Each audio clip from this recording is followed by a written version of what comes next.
Ça change comme intro, non? Bon, la cagoule, elle est pas ouf, mais bon, j'avais pas d'autre budget et j'ai claqué le budget justement sur une caméra, un micro, pour vous régaler, c'est ça le plus important.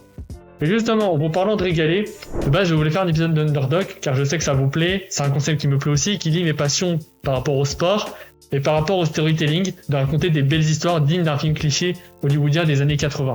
Cela étant dit, il y avait deux choses. Déjà, je ne savais pas de quel athlète j'allais parler. Est-ce que j'allais parler de Kurt Wagner? Est-ce que j'allais parler de Jorge Masvidal, car je venais de découvrir son histoire qui était juste folle? Ou est-ce que j'allais parler de Derrick Rose suite à sa retraite? Qui a un souci, déjà de 1, il y avait déjà eu des vidéos qui ont été faites dessus, et j'en avais pas l'envie. J'en avais pas la motivation. Et ça m'a amené à un point où ça m'a carrément fait remettre en question ce concept d'Underdog. À côté du fait que je fais des vidéos YouTube, eh bien je fais du sport. Du sport à haute intensité. Et à ma petite échelle, j'ai remarqué certaines choses qu'un sportif subit au quotidien, qu'il soit amateur ou professionnel, que ce soit le championnat régional que tu vas tenter de faire et remporter une victoire ou deux, et que tu fais par amusement, ou alors le sportif qui tente de rentrer dans le Hall of Fame. Et s'il y a bien une chose en commun que tous ces athlètes ont, c'est la pression et le mental. Il est très important d'avoir du mental dans ce genre de sport, vous voyez? Et tous ces athlètes-là, et même tout autre être humain qui sont dans d'autres domaines qui demandent une certaine pression, notamment le cinéma, parce que c'est la passion de base que j'ai, ces athlètes-là subissent une pression qui soit négative, soit positive, voire les deux. Quand tu gagnes, tout le monde va t'acclamer, tout le monde va dire que tu es le meilleur. Quand tu vas perdre, tout le monde va t'insulter, tout le monde va se moquer de toi et tout le monde va te rabaisser. C'est ça la vie d'un athlète. Rien de plus, rien de moins. Les personnes qui vont te suivre, ils vont penser qu'au résultat final. Ils ne savent pas ce que tu as subi dans ta vie. Ils ne savent pas ce qu'il y a eu avant, pendant et après.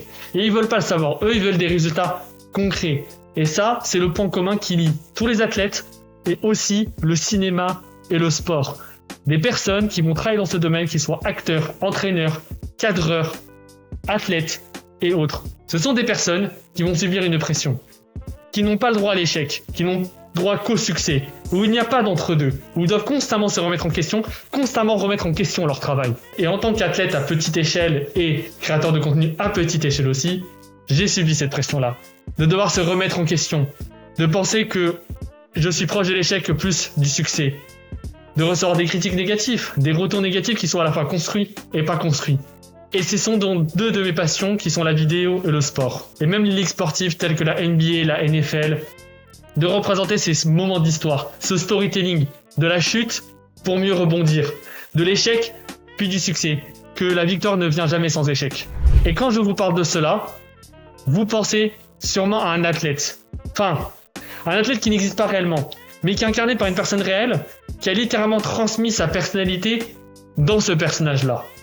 Et vous savez très bien de qui je parle. Si je vous dis un athlète joué par un acteur culte, qui a transmis toute sa personnalité dedans, et une saga qui parle d'échecs, de rebondir, de chute et surtout de victoire. Je parle évidemment de Rocky Balboa, ou plutôt Sylvester Stallone.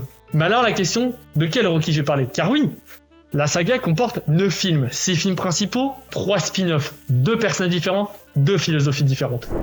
Eh bien je vais parler du dernier Rocky, Rocky Balboa, où selon moi, l'un des plus grands films sportifs de tous les temps, voire l'un des plus grands biopics de tous les temps, où je vais cesser le suspense, un de mes films préférés de tous les temps. J'en ai très peu parlé dans cette chaîne, mais j'ai un véritable amour pour Sylvester Stallone, qui est à mes yeux le plus grand acteur de films d'action de tous les temps. Et je m'excuse par avance envers mes deux autres grands coups de cœur qui sont Jean-Claude Van Damme et Bruce Willis. Peut-être faire meilleur film d'arts martiaux de tous les temps. Et c'est la vérité et je veux pas que vous débattez là-dessus. Et Stallone, c'est un acteur qui à la fois m'a fasciné et m'a marqué. Que ce soit par sa filmographie qui est riche et qui est variée, avec des films très clichés ou alors des films qui sont beaucoup plus touchants, qu'il est l'un des rares acteurs de cette génération-là qui savait à la fois jouer des émotions fortes, des rôles plus d'auteur. Je vous invite fortement à regarder le documentaire Sly qui est sorti sur Netflix il y a même pas quelques mois, où il retrace l'ensemble de sa carrière, de ses échecs à ses victoires. Et surtout de sa vision de l'art qui est juste ultra fascinante. Je suis littéralement fasciné par la façon dont Stallone arrive à composer ce film, que ce soit par des bons choix ou des mauvais choix. Stallone est donc un auteur, et Stallone va être marqué par 2 périodes à mes yeux qui sont très importantes et très charnières dans sa carrière. Les années 70 et le début des années 2000, qui vont à la fois marquer sa naissance et sa renaissance. sa naissance avec un film évidemment que vous connaissez tous, Les Talons Italiens. C'est absolument faux, personne n'a regardé ce film et j'espère bien que vous n'avez pas regardé ce film. Je parle évidemment de Rocky 1.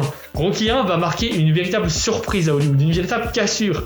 C'est un film qui va marquer toute une génération, car il va marquer l'arrivée de Stallone à Hollywood et va marquer aussi un film qui va apporter une véritable positivité dans les salles obscures américaines qui ont pris dans les années 70.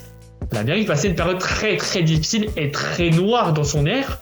Et avoir un personnage qui est au bas de l'échelle, qui vient des pires quartiers de Philadelphie, qui est un peu loser, mais qui va se battre pour atteindre son objectif final et qui n'est pas gagné, ça plaît beaucoup. Et Stallone va lancer sa carrière d'abord avec une carrière qui était destinée à des films un peu plus d'auteur, même s'ils étaient assez clichés, mais une carrière qui va totalement exploser avec des films dans les années 80, que ce soit la saga évidemment Rocky, qui va devenir de plus en plus cliché, mais quand même assez intéressante à regarder sous un angle. Les Rambo, même si Rambo 1 était beaucoup plus de Rocky 1 que ce qui est devenu Rambo avec Rambo 3. Et c'est vraiment vers les années 90 où il va un peu plus chuter, car tout simplement, les gens recherchent des personnages plus humains, des personnages plus banals. Maintenant, un Nicolas Cage, un Tom Hanks, un Keanu Reeves peut jouer des rôles de films d'action, chose qu'ils n'auraient jamais pu dans les années 80. Et on remerciera Die Hard pour les travaux qu'ils ont fait, et aussi les films de John Woo qui ont pu montrer qu'un personnage qui n'est pas forcément musclé peut jouer un rôle de film d'action. Et c'est là que la chute de Stallone va commencer, car Stallone s'est senti trop grand, trop beau, trop puissant avec ses films.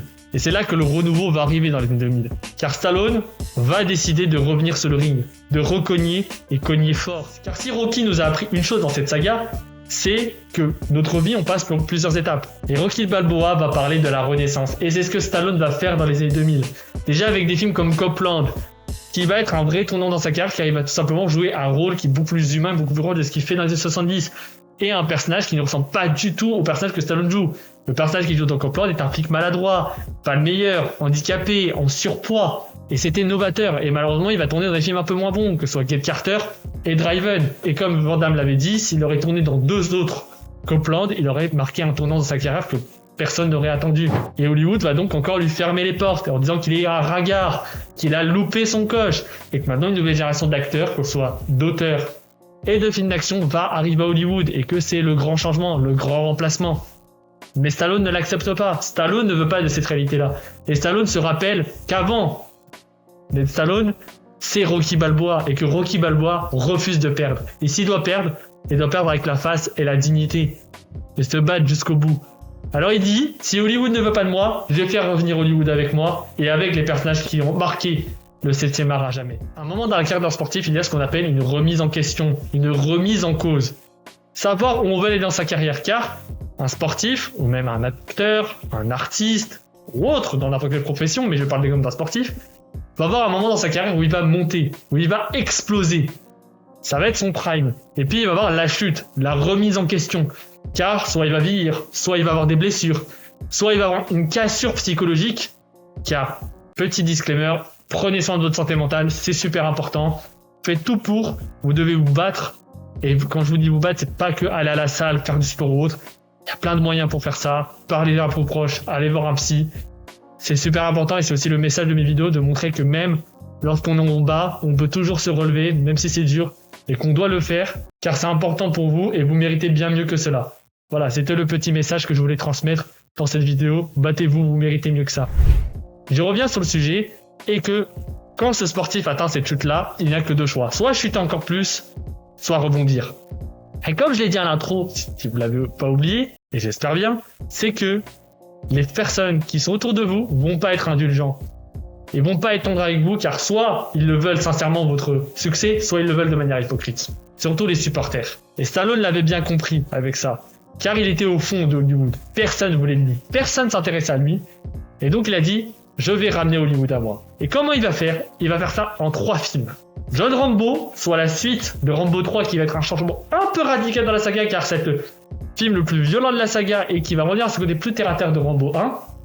Expandable, à savoir la réunion EHPAD par excellence de tous les acteurs de films d'action, aussi has-been, mais tout autant explosif et assez cool, et qui joue avec les codes des films d'action des années 80.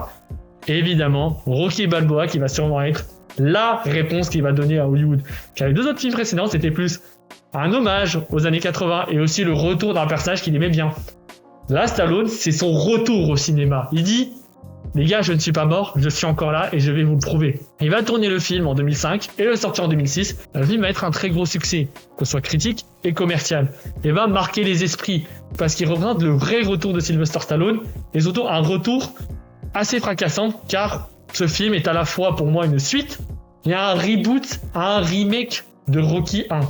Mais alors pourquoi c'est un remake et un reboot et surtout un film qui ne parle pas de la vie de Rocky mais qui parle de la vie de Sylvester Stallone. Avant Rocky Balboa, il y a eu Rocky 5 et Rocky 5 devait être la vraie conclusion de la saga. Car dans ce film, on y suivait la vraie chute de Rocky Balboa car Paulie avait fait quelques magouilles pour avoir plus d'argent et ça n'a pas trop marché. Et dans ce film-là, il devait former un nouveau boxeur qui devait devenir l'un des plus grands et finalement il va le trahir. Désolé de vous spoiler le film, mais le film date des années 90 et en plus il n'est pas terrible donc je vous recommande pas forcément de le voir. À part pour la culture bien évidemment. Et ce film-là devait donc marquer la conclusion, et c'était une conclusion assez intéressante, malgré que le film est maladroit et mauvais dans certains points. Le film a des choses intéressantes, notamment sur la chute de Stallone, sa remise en question, sa relation avec son fils, qui est joué en plus par son véritable fils, dont je reviendrai un peu plus tard dans la vidéo, et surtout la fin, car à la fin, il se fait battre par Tommy, qui est tout simplement son disciple. Et à la base, cette fin-là, Rocky devait mourir, mais finalement elle a été annulée car la fin était un peu trop cruelle pour le personnage. C'était ça ce que Stallone voulait faire avec Rocky 5, une conclusion poignante, une conclusion déchirante, qui montre que même quand t'es au plus haut, la chute peut être brutale, la chute peut être fatale. Mais que malgré cette chute-là, on peut en tirer une conclusion positive. On peut en tirer quelque chose, une leçon. Et cette leçon-là va être tirée dans Rocky Balboa presque 10 ans après. Car là on y suit un Rocky qui s'est relevé, qui s'est battu pour revenir. Pas sur le ring, mais en dehors. Il vit toujours à Philadelphie, il a décidé d'ouvrir un restaurant italien qui s'appelle Adrienne, en hommage à sa femme qui est malheureusement décédée du cancer. Car malheureusement, elle a perdu le combat le plus difficile, celui-là de la vie. Il traîne encore avec Paulie, mais se sent seul, se sent un peu perdu. Il a de très mauvaises relations avec son fils, car son fils tout simplement n'assume pas le nom Balboa, et c'est un nom trop lourd à porter. Sauf qu'il va y avoir un événement qui va se passer. Un combattant nommé Mason Dixon, un des meilleurs combattants de sa catégorie, va être lui aussi remis en question, car il affronte que des challengers faciles, un peu à la manière d'un Rocky 3 ou Rocky critiqué parce qu'il ne affronte que des combattants simples, qui est au passage incarné par un véritable boxeur qui lui aussi avait une carrière pendant ce moment-là dans le scie. Et des spéculateurs et des journalistes vont dire sur ESPN que Mason, s'il aurait affronté Rocky Prime, il se serait allumé, il se serait fait littéralement déchirer en deux. On va pas l'entendre de cette oreille-là et dit qu'il aurait éteint Rocky Balboa et que s'il le ferait, il le ferait avec plaisir. Rocky va entendre cela et va se dire: et si je le faisais ce combat-là, même si je le perds, si je le faisais, ça me permettrait de retrouver un sens à ma vie. Et Rocky va décider de faire la meilleure chose qu'il sait faire, reprendre les gants, remonter sur le ring et se battre jusqu'au bout. Quitte à perdre, c'est pas grave, il veut montrer à tout le monde qu'il n'est pas un lâche et qu'il ira jusqu'au bout de ses idées. C'est un scénario assez simple, assez basique vous allez me dire. C'est encore un énième film sur la renaissance d'un personnage qui va chuter mais qui va se relever et que même s'il perd, la renaissance sera belle. Mais c'est bien plus que cela, car ce film-là représente à la fois la renaissance de Stallone qui va remettre en question son art, remettre en question son travail, et va accepter qu'il a fait des erreurs dans sa carrière, et va donc revenir à ses racines, et à la fois mêler avec l'expérience qu'il a eue, car à cet âge-là, quand il a fait Rocky Balboa, il avait de la bouteille, il avait de l'expérience, et donc il a voulu la mettre en exercice sur ce film-là, que ce soit par la composition des couleurs, qui sont assez saturées, assez flashy, car elle représente l'art qu'il a développé pendant des années, notamment en se mettant à la peinture. Avec son personnage qui est maintenant un vieux briscard, un vieux loup de mer comme on aime bien dire, qui a subi beaucoup d'épreuves, mais qui se relève constamment et qui se bat. Et c'est ça là, le message du film, se battre jusqu'au bout, aller au bout de ses idées, malgré les vents et les marées, car il a perdu sa femme, son fils ne veut plus de lui, renouer avec ses racines de Philadelphie, renouer ses liens encore plus forts avec Paulie, revenir vers son fils en lui disant l'un des messages les plus forts du cinéma, retrouver une fille qu'il avait aidée dans le premier film, qui est maintenant maman, et l'aider à éduquer son fils, à lui donner une discipline. Car Philadelphie revient au cœur de cette saga. Car on l'avait un peu oublié, cette ville-là. Cette ville-là est la représentation de Rocky Balboa. Une ville qui a subi des épreuves, qui a connu des hauts et des bas. Une ville qui est à la fois riche et pauvre, mais qui se bat jusqu'au bout pour rester présent au sein des États-Unis et rester présent au sein des esprits. Et même si Rocky perd à la fin son combat face à Mason Dixon, il n'aura pas perdu la face. Il aura continué à se battre jusqu'au bout. Car pendant le combat, et notamment dû à la réalisation, au début il est en train de perdre. Il est en train de perdre face. Il est en train de se dire c'est bon, c'est fini. Puis il se rappelle de toutes les épreuves qu'il a subies, de tous les moments les plus durs de sa carrière. Et il se relève. La couleur se met à se saturer, à devenir noire et blanche, à avoir des flashs. Et là il se relève, il se bat jusqu'au bout. jusqu'à la décision. Même Mason doit le respecter tellement il a été fort et impactant. Et là, le message du film a été transmis à tous les spectateurs qui l'ont vu. Ce n'est pas le meilleur film de la décennie, ce n'est pas le meilleur film de Stallone peut-être, Rocky 1 pourrait être meilleur, mais Stallone a marqué sa renaissance. C'est pas Rocky contre Mason Dixon, c'est Stallone contre Hollywood, qui a un géant qui ne se remet pas en question, qui choisit les facilités. Stallone, lui, se bat contre ce géant en disant que je suis encore là, et que je peux me remettre en question sur mon travail, et que même si je perds, je serai encore là et je continuerai à me battre jusqu'au bout. Et Rocky Balboa n'est peut-être pas l'un des meilleurs films de sport de tous les temps, mais c'est peut-être le meilleur film sur la vie, et sur la façon de voir les choses, de cette vie et de son combat. Et justement, ça me fait penser à une phrase, justement dans la suite de Rocky Balboa. Bon, de base, je devais écrire la conclusion, mais finalement, déjà, j'avais un peu la flemme, et surtout, j'ai envie de parler avec une chose qui est au fond de moi, et qui est une chose que j'utilise très peu, car je suis un mec en pierre qui aime bien critiquer les autres, à savoir le cœur. Donc je vais vous parler avec le cœur. Mais avant toute chose, je vais vous parler sans la cagoule, ce sera un peu plus simple et surtout vous allez pouvoir un peu plus comprendre mon message. Je vais vous parler de ce film car c'est un film auquel je m'identifie énormément et je pense comme beaucoup de personnes. Parce que quand vous allez parler avec beaucoup de sportifs, notamment en écoutant un excellent podcast réalisé par Georges Saint-Pierre, il va vous dire que Rocky est un des personnages qui est le plus inspiré dans son existence. Mais pourquoi ? Parce que c'est un des meilleurs combattants de tous les temps ? Parce qu'il a affronté Ivan Drago, Hulk Hogan et Mr. T, car il a affronté la vie, car il a affronté toutes les épreuves qu'un homme peut, ou une femme peut subir dans la vie. La mort, la chute, la remise en question, la victoire, la défaite, l'humiliation, le succès, toutes les épreuves qu'un individu sur Terre va avoir durant sa vie et qui peut soit le mener loin, soit le mener au plus bas. Et c'est un message qui m'a touché car étant aussi créateur de contenu, comme j'ai dit dans l'intro, et athlète, eh bien je connais cela. Je connais ces moments de fulgurance et ces moments de baisse. Je connais ces moments où on doute. Et je pense que n'importe qui regardera cette vidéo le comprend. Et Stallone, avant tout, il a mis une âme humaine, du cœur dedans. Pour nous faire passer un message universel, car Rocky, même si on n'est pas sportif, et c'est pour ça que je dis que c'est le plus grand film sportif de tous les temps, car de nombreux très bons films sont certes bons et ont des bons messages, mais on a du mal à s'identifier. Je pense notamment à Friday Night Lights et Rush, qui sont deux de mes films préférés de sport. Mais qui sont des films, si on a du mal à apprécier la Formule 1 et le football américain, on a beaucoup de mal à s'identifier. Rocky, c'est une des rares sagas qui parle d'un sujet très pointilleux et précis, mais auquel on s'identifie. Car on n'y voit pas le combat de Rocky, on y voit le combat de Sylvester Stallone et son combat face à la vie. Et Rocky Balboa représente son combat dans la seconde, voire dernière phase de sa vie, la vieillesse. Car entre-temps, il a connu la chute de sa carrière, il a connu la mort de son fils, c'est pour ça que Rocky Balboa a un gros message sur son lien de paternité, ce qu'il aurait aimé dire à son fils avant qu'il meure, son divorce, bref, plein d'épreuves.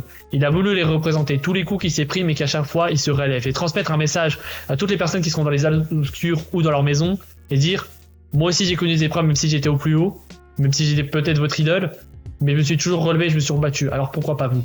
Et ça m'a touché, car quand je regarde cela, je me dis que moi aussi je peux faire ça, à mon échelle, et continuer à améliorer mes contenus pour vous régaler, continuer mes performances, continuer à devenir une meilleure personne, car si Stallone y arrivait, moi je peux y arriver et vous pouvez y arriver. Et la phrase dont je voulais venir, c'était une phrase dans Creed où Stallone disait à Dennis Creed, ton pire ennemi sur le ring, c'est pas ton adversaire, c'est toi-même.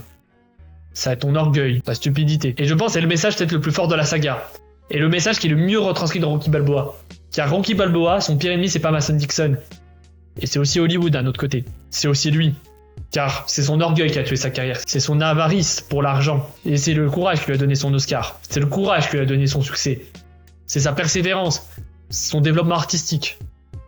Rocky Balboa est un film plutôt nuancé sur la vie, car la vie n'est ni rose, la vie n'est ni noire, la vie est gris, et parfois on se rappellera plus des moments joyeux et des moments noirs, car c'est les moments qui nous auront le plus marqué, mais dans tous les cas on se retrouvera toujours à un pinacle, on se retrouvera entre les deux, et qu'il faudra faire un choix. Et dans ce choix-là, votre pire ennemi sera vous, vous seul. Il n'y aura que vous qui pourra vous aider à aller mieux. Et qui pourra vous aider à affronter ces épreuves-là. Et comme j'ai dit, il y a tout plein de moyens de le faire. Et l'un des meilleurs moyens pour pouvoir apprendre des valeurs sur la vie, c'est le cinéma. Et juste une chose à dire, merci le cinéma, et à la prochaine les gars.